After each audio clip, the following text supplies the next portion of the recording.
My name is Brandon. I'm a program analyst with the Office of Integrity and Internal Controls in Passport headquarters. We basically look for vulnerabilities or weaknesses within the system.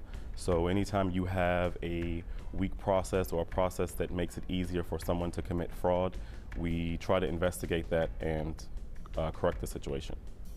I've been working for Department of State for approximately 6 years.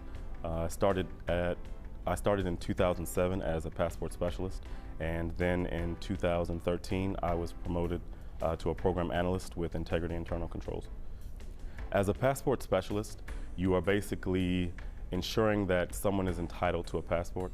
To make sure someone is entitled to a passport, you want to ensure that they have actually acquired U.S. citizenship. So you make sure they were either born in the United States or they have acquired through some type of citizenship rule or regulation, and you are basically just reviewing the laws of the country that they were born in to see if they are entitled to a passport.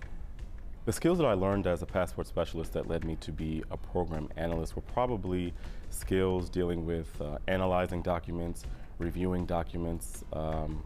You have to be very detail-oriented. You have to be able to look over applications, and you have to be able to look over many different citizenship documents. Sometimes it may become a bit routine, so you have to come up with ways to keep yourself interested and keep yourself involved in the process so that you can continue to do your job without making mistakes.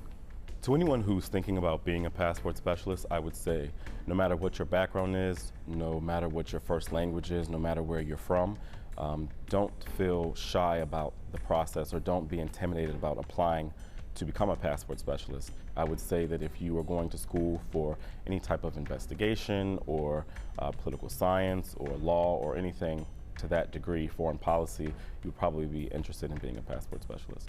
You get a lot of people who have urgent travel. Sometimes a relative has died or they have a child that is stuck in another country and you have to issue a passport to them in order for them to fly overseas.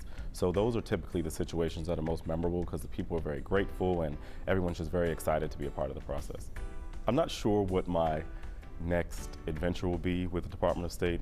I'm sure that I'll want to continue the path of working with investigations and working with agencies or departments that like to do investigative work, because I like to look for vulnerabilities, I like to look for weaknesses within the system and try to come up with ways to solve those problems.